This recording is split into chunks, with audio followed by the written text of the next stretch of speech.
Okay, so I'm not sure if you're familiar with the Microsoft Stocks feature in Excel. Basically, lets you get real-time data about stocks. Let's say we got four letters over here, and we want to change it into stocks data.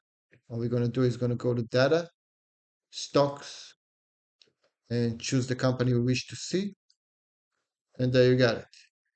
Now, if you want to add more information, you can say we're limited to the data Microsoft is supplying us in the drop-down window over here. So basically what we get is 52-week high, 52-week low, the beta, change, the currency, number of employees, the exchange that we're in, the industry that we're in, the market cap, basic stuff basically, the P ratio, the price.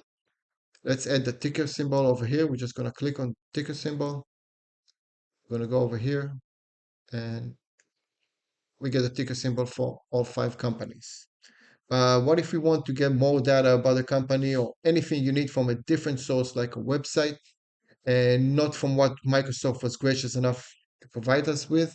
For that, we have custom built functions or UDFs, which are user defined functions. Um, these are functions and add-ins we can create for whichever data we want to extract from any website for that matter, or any use you wish Excel to perform for you. In this example, let's say we want to extract the trailing 12-month revenue for these companies. All we need to do is enter a custom build function we created called RevScrap.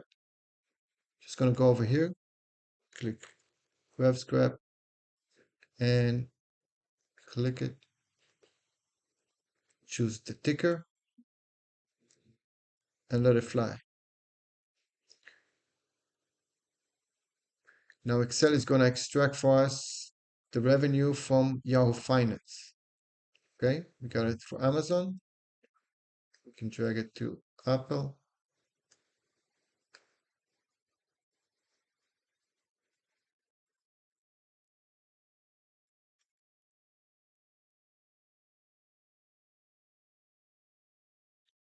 And let's get Tesla. Just gonna drag it over here. Go to Tesla.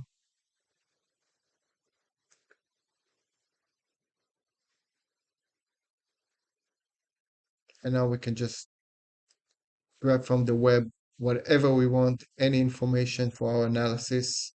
And don't forget, we can tailor make any function you can think of to better help you achieve what you want. Thank you for watching.